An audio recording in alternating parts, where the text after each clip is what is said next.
यज्ञ आदि में हिंसा का कोई स्थान नहीं होना चाहिए। आजकल ऐसी भी कई परंपराएं चल रही हैं कि हिंसा के द्वारा बलि देना, जिसको हम बोलते हैं बलि प्रथा।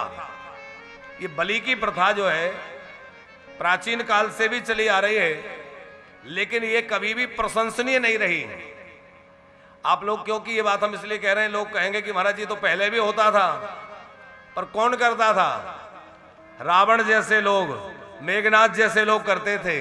तो भैया बलि देने की जो परंपरा है ये तमोगुणी है, राक्षसी है। यह सात्विक लोगों को नहीं करना चाहिए।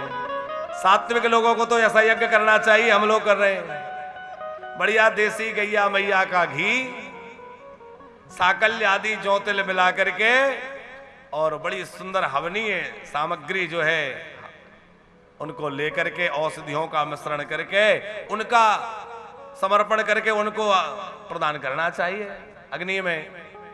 तो ऐसे सात्विक यज्ञ से भगवान बड़े जल्दी प्रसन्न होते हैं।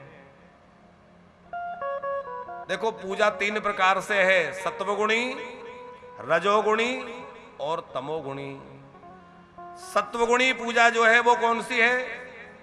जिसमें वस्तु की भी शुद्धि है, स्थान की भी शुद्धि है और भावना की भी शुद्धि है। क्यों कर रहे हैं?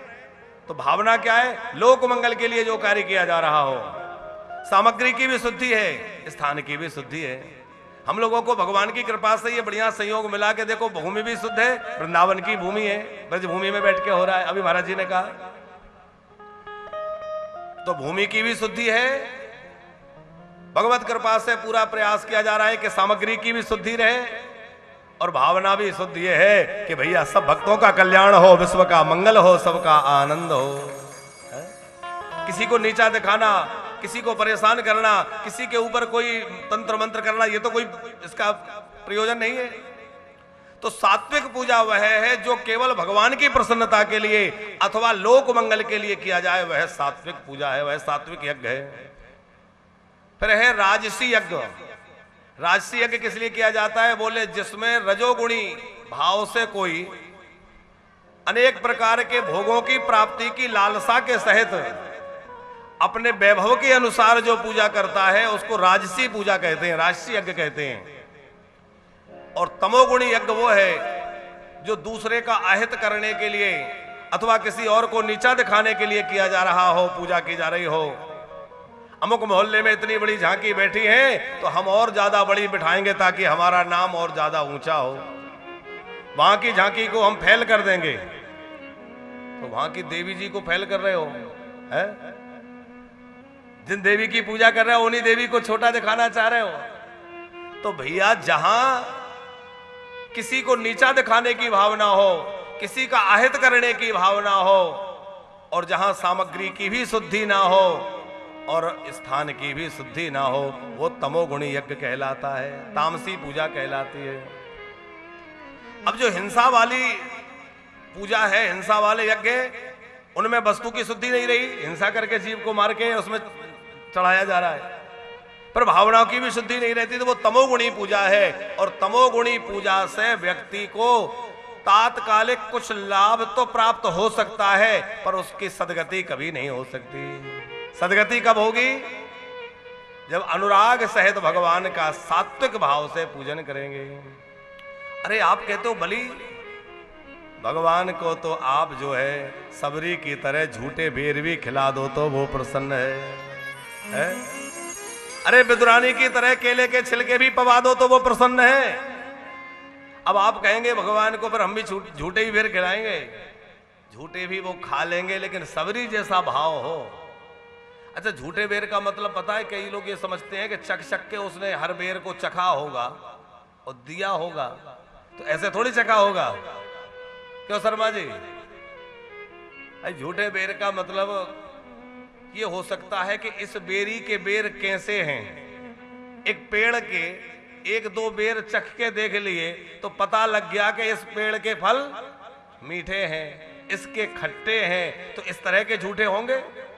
तो ये तो नहीं कि थोड़ा चख लिया, बेर कोई बहुत बड़ा फल तो है नहीं कि थोड़ा सा काल के खा लिया फिर दे दिया है। तो झूठे बेर का मतलब, ये बात हम इसलिए कह रहे हैं, ये मत समझ लेना कि भगवान तो सब चलता है।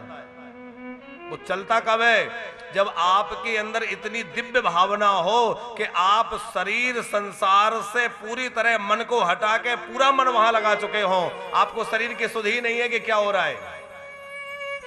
अब हम लोग भोगों में फंसे हैं, दिन रात भोगों का चिंतन कर रहे हैं, शरीर में ही हमारी बुद्धि ममता संसार में लगी है, अहमता ममता में फंसे हैं और बातें करें वहां की। तो वो बिल्कुल वैसे ही है, किसी को पंख वाले को उड़ते हुए देखकर कोई छत से छलांग लगाए, ये भी तो उड़ रहा है, और हम भी छलांग लगाएं तो क्या होगा? हाथ पैर टूट जाएंगे कि नहीं? एमए पीएचडी की बातें किसी नर्सरी केजी बन के बच्चे को पढ़ाई सिखाई जाए तो क्या उसकी समझ में आएगी? उसको पहले वहां तक समझना सीखना पड़ेगा, तब वो बात समझ में आएगी। इसी प्रकार भैया जो ये बातें हैं कि भगवान सब कुछ ग्रहण कर लेते हैं, तो वो कब? जब आपकी भावना उतनी ऊंची बने, आप शरीर संसार से मन हट जाए और पूरी तरह मन उस ठाकुर में लग जाए, गोविंद में लग जाए, तब। लेकिन आपका भाव प्रेम है तो आप जो पवाएंगे प्रभु अवश्य पाएंगे। इसलिए सबरी की तरह प्रेम से प्रभु को पवाइए। जब भी ठाकुर जी को भोग लगाएं तो बड़े भाव से। आपको पता है कर्माबाई की बात? कर्माबाई जब खिचड़ी बनाती थी तो बाल कृष्ण लाल आकर के गोद में बैठ जाते, और नाम कर्मा नहीं था उनका, नाम तो कुछ और था, पर गोद में आके ठाकुर जी बैठ जाते और आके कहते जल्दी कर्मा। क्या कहते थे? जल्दी कर्मा। तो नाम ही पड़ गया कर्माबाई। और एक दिन क्या हुआ, कोई साधु आए और महात्मा ने देखा कि अरे ये क्या करती है, सवेरे से ना नहाना ना धोना ना साफ ना सफाई, उठ के चूल्हा चेता दिया और खिचड़ी बना के भोग लगाने लग जाती है। ये तो ठीक नहीं है, पहले नहाना धोना चाहिए। महात्मा समझा के गए अब ऐसा अपराध मत करना, ये गलती है, बहुत बड़ा अपराध है। अगले दिन से तो वो भैया घर को सब साफ करना, फिर भगवान की सेवा करना बाद में, तो वो स्नान ध्यान करने में सफाई करने में लगी रहे, बड़ी देर से वो कर पाए। ठाकुर जी बोले जल्दी कर्मा जल्दी कर्मा, बहुत भूख लगी है। बोले क्या करूं, महात्मा कह गए हैं पहले घर की सफाई करो फिर स्नान करो उसके बाद भोग बनाना। ठाकुर जी तोतली वाणी में बाल कृष्ण बोले मां ये नियम मेरा संसार के लिए है पर तेरे लिए नहीं है, क्योंकि तू तो मां है और मां के लिए बेटे को खिलाने के लिए कोई नियम की आवश्यकता नहीं है। तू तो जैसे है मुझे बस पवा दिया कर। और इतनी प्रिय कर्माबाई की खिचड़ी ठाकुर जी को कि जगन्नाथ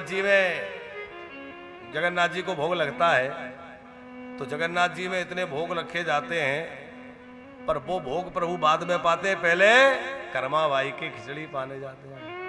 एक दिन कर्माबाई की खिचड़ी पा रहे थे, पुजारियों ने अगर जगन्नाथ जी में जाके घंटी बजाई और घंटी की आवाज सुनी तो ठाकुर जी भागे और ये भोग का समय हो गया। अब भागे तो हाथ में मुंह में थोड़ी खिचड़ी लगी, भाई आ गई। अब हाथ मुंह में खिचड़ी लगी आ गई तो पर्दा खोला, पुजारियों ने देखा कि भाई खिचड़ी तो बनी नहीं, अभी भोग रखा नहीं गया, इनके हाथ में कपड़ों में ये खिचड़ी कहां से लगी। प्रार्थना करी जय जय सरकार सच बताओ ये क्या बात है, क्या लीला, ये कहां से आया।